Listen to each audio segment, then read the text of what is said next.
smile. The accused CEO assassin. Wait till you see what he's allowed to wear. And the Luigi girls. They waited in tents all weekend just to see him. You're out there lining up for somebody who's accused of murder. Then, Thanksgiving hero. The stranger leaping into action to save a 7-year-old girl from a raging fire. And President Trump's MRI mystery.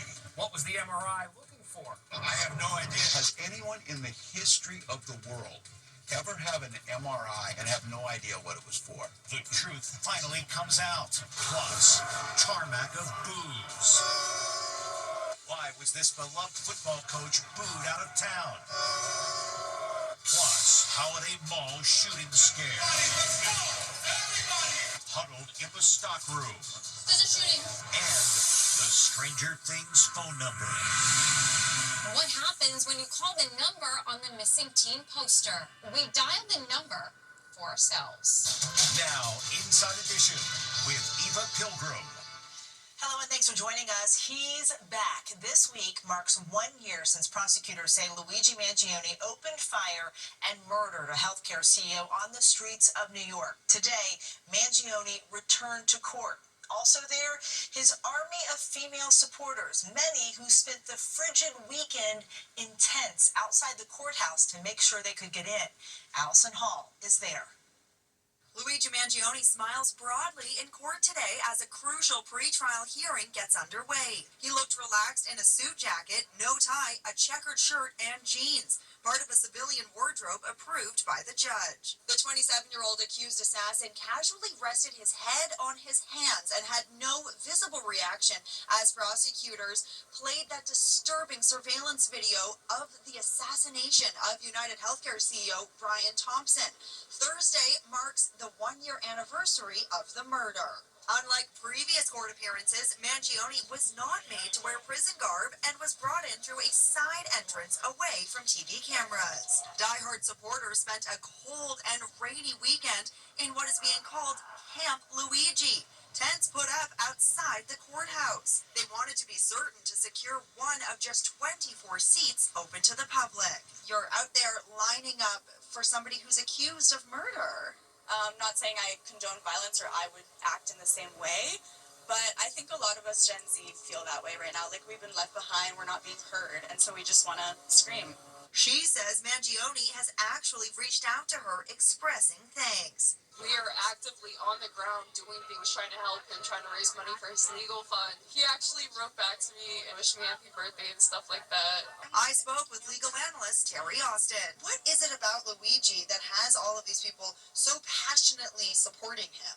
I think he hit a nerve. So many people, especially in the United States, have a problem against healthcare and the system and the way it works. That's the nerve he hit. The defense is asking for the contents of his backpack found when he was arrested at a McDonald's in Pennsylvania to be excluded from the trial, including his 3D printed handgun and his manifesto. Mangione's lawyers say cops did not read him his Miranda rights before questioning him and did not have a search warrant to go through his backpack. Now, a Thanksgiving hero. When a home went up in flames, an off-duty paramedic jumped into action carrying a 7-year-old girl to safety. Jim Murray has the nail-biting video. Get out the house! Flames erupt as a neighbor screams for everyone to evacuate. You can see a family flee. Get out! But behind the inferno, a terrified little girl is frozen in fear on the porch as the flames lit closer. Suddenly, a superhero who ran right into the path of danger emerges from the red-hot embers, carrying the girl, rescuing her from the burning structure. Hey, there's more people! The Good Samaritan alerts firefighters who are just pulling up. The 7-year-old girl says she was in her bedroom on Thanksgiving night when everything suddenly felt hot, so she told her grandmother who was home. Then the child ran down to the porch. Mom, Martha Vasquez, was not at home and got the news when a neighbor called. Martha, there's a fire! And I just jumped up and I was like, no, my daughter's in there. And here's little Savannah today. I was kind of standing right there. Was it scary? Savannah says she didn't want to leave her grandmother, who was still inside the home as flames shot up high. So she stayed on the porch. Thankfully, that's when the Good Samaritan saw her and took action. He saw my daughter standing here, I guess she came out and she just kind of froze. Here's the hero. His name is Richard Racinos. Turns out he's a Los Angeles paramedic who was off duty and happened to be driving by. I noticed the little girl, and she was kind of standing a few feet away from the fire. I had a leather jacket, I zipped it up, and adrenaline kicked in, and I ran in to go get her. Savannah, who was barefoot, suffered minor burns to her feet. Today, Mom says she's forever grateful to the stranger who didn't think twice about running straight into the flames to save her little girl. I just want to tell you thank you very much, Richard. You're amazing. You're a lifelong family friend now. And that Good Samaritan says he has long hoped to become a firefighter, and this has strengthened that goal. President Trump's health mystery. After growing calls for him to release the results of a recent MRI, the president vowed to share them. And as Stephen Fabian reports today, the White House did just that. Mystery solved. We now know why the president underwent that mysterious MRI back in October. If they want to release it, it's okay with me to release it. It's perfect. The White House has never revealed what part of the president's body was scanned. And get this, the president claims he doesn't know either. Anyone who has undergone an MRI knows you have to stay perfectly still for as long as 30 minutes. If you're claustrophobic, it can be a difficult and unforgettable experience. What part of your body was the MRI looking I at? have no idea. It was just an MRI. What part of the body? It wasn't the brain because I took a cognitive test and I aced it. I got a perfect mark, which you would be incapable of doing. The pressure to release the results came after Minnesota's governor, Tim Walz, demanded the president come clean about his health. Has anyone in the history of the world ever have an MRI assigned to them and have no idea what it was for, as he says? Today, White House Press Secretary Caroline Leavitt did just as the president promised, revealing that the MRI was focused on his heart and his abdomen. President Trump's cardiovascular imaging was perfectly normal. No evidence of arterial narrowing impairing blood flow or abnormalities in the heart or major vessels. His abdominal imaging is also perfectly normal. All major organs appear very healthy and well perfused. But some doctors are questioning the report. There are other doctors out there who say this isn't a routine screening for an 80-year-old. There has to be something wrong here. I wouldn't read too much into that. I think that cardiac MRIs are standard of care. It may not be the first test everyone gets, probably because of cost and insurance reasons. Meanwhile, the First Lady unveiled the 2025 White House Christmas decorations today. This year's theme, home is where the heart is. The decorations include 51 Christmas trees and 75 wreaths. In the green room, there are Lego portraits of President Trump and the father of our nation, George Washington.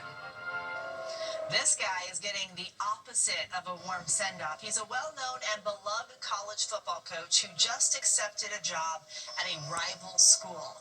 He made his departure to a chorus of boos on the tarmac. They're mad as heck.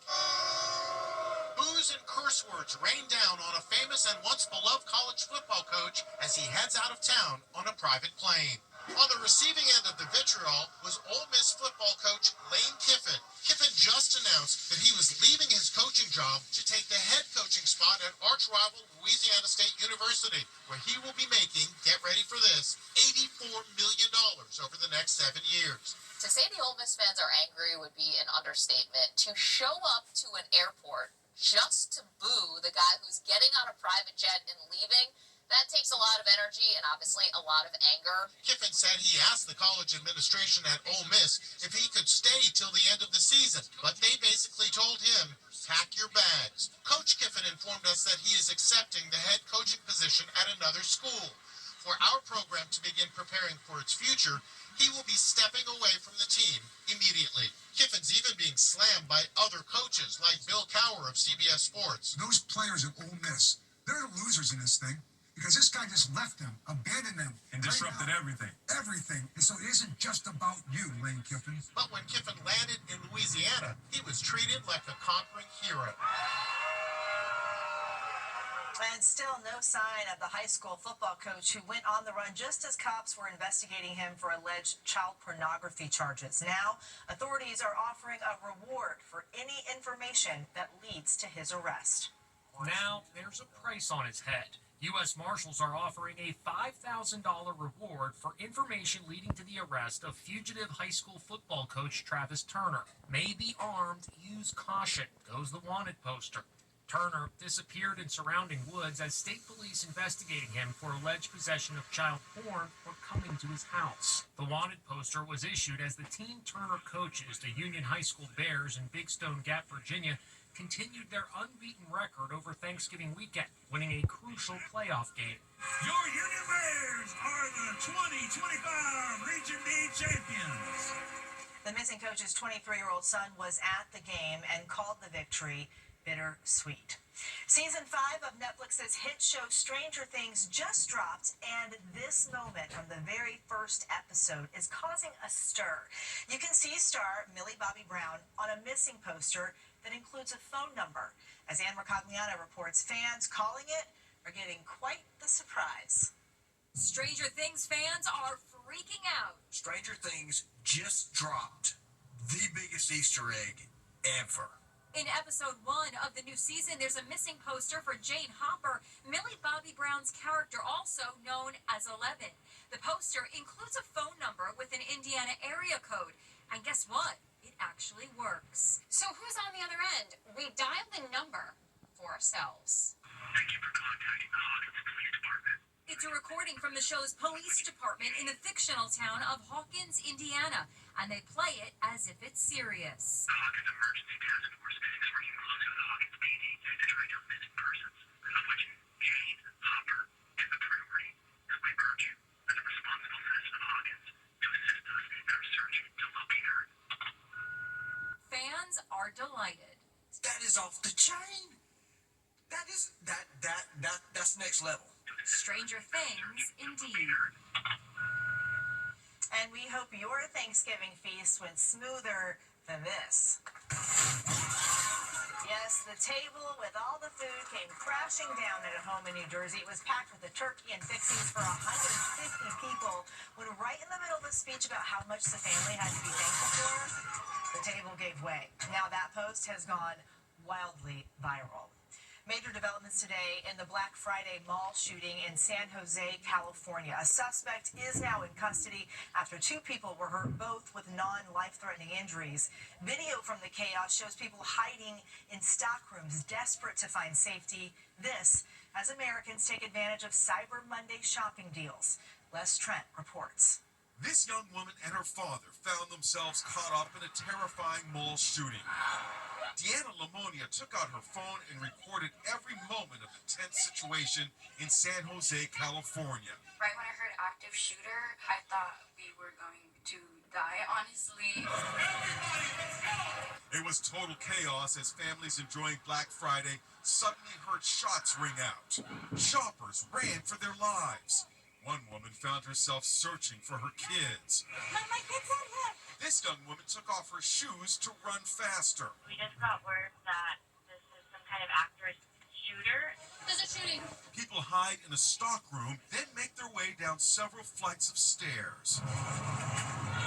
Deanna shot this video of shoppers crouching to avoid stray bullets. Everyone was shocked. They were pushing each other. I seen a girl get pushed, and everyone was just running over her. Despite this isolated act of chaos, Black Friday turned into a triumph for American businesses. Shoppers spent a record $11.8 billion at the mall and online, a 9.1% increase over last year. Today, the shopping spree continues with Cyber Monday. I'm at an Amazon warehouse in New Jersey, and this place is gargantuan. About 1 million square feet. That's the equivalent of about 28 football fields. Now get this. They will process and send out up to 1 million packages today. That's a lot of Cyber Monday shopping. We got a first-hand look at the most popular items this year. What are the big items this Cyber Monday? We are loving the new Echo family devices. They come with Alexa Plus. We have out here at KitchenAid stand mixer. And of course, Beats headphones. You can't beat the price on those ones. You can't beat the price on the Beats. They are over 50% off. The American Girl, always a classic. Great for under the tree. Can you believe how cheap you can get TVs for these days? Under $200 for a TV this size? Oh, I love this. What is this? This is an instant film camera, and so great gift for the tweens and teens in your life. We'll be back with much more Inside Edition after this. Next, hazing outrage. What the frat boys allegedly did to the pledges. As the freshman's heartbroken parents speak out. It was absolutely torture. And Ariana Grande hits back. The Wicked star's message to body shamers who say she's way too skinny. Inside Edition with Eva Pilgrim. We'll be right back. He was a star athlete. Now he's gone. His parents say he took his own life after being hazed by his college fraternity. We want to warn you, the images are intense. It's a college fraternity hazing sending shockwaves across America. Authorities say this freshman was tortured as his fellow frat brothers extinguished cigarettes on his chest and speared his leg with a fishhook. 18-year-old Sawyer Updike's parents say a non-stop cycle of abuse drove their all-American son to suicide. He was that kid that everybody loved to have around. He certainly was loved by so many people. Sawyer was a freshman at the University of Texas at Austin and pledged the Sigma Chi fraternity. His family says that's when his hazing nightmare began. They provided disturbing videos showing other pledges in agony as a cigarette is stubbed out on one guy's wrist and on another's chest. They spoke with Allison Hall. I saw the video of others burning his chest. People burning his chest with cigarettes? Yes. This sounds like torture. It was torture. It was absolutely torture. In court papers, his family alleges he was whipped, beaten, and allegedly forced to consume excessive amounts of alcohol and drugs. A lawsuit filed by Sawyer's parents claims that frat boys threatened to sexually assault Sawyer's girlfriend if he didn't do exactly as he was told. His parents say that drugs and brutality triggered a psychological crisis, and after 5 months of pledging torture, Sawyer took his own life. They broke him down little by little. The university says it has ordered Sigma Chi to cease all activities. It's horrible. No parent should have to see what happened to him. No child should have to endure that, period. UT Austin says they do not tolerate hazing. Meantime, the fraternity's national chapter says it closed the local chapter and expelled several members. Coming up, Ariana Grande's message for body shamers. Ariana Grande hits back. Back off, body shamers. Ariana Grande is clapping back at critics who say she's too skinny. The Wicked star shared these remarks she made a year ago as a loving reminder to all. There's a comfortability that people have commenting on that I think is really dangerous. And I think it's dangerous for all parties involved. I've been a specimen in a petri dish really since I was 16 or 17, so I have heard it all. I just don't invite it in anymore. It's not welcome. As long as we're on the subject of weight, check out a very svelte Amy Schumer posing in a tiny yellow dress. She's been open about taking Mounjaro to help drop the pounds. Notice no wedding ring, fueling speculation that the comedian might be headed for divorce. And the legendary Dick Van Dyke is turning 100 and celebrated with a gathering of family and friends.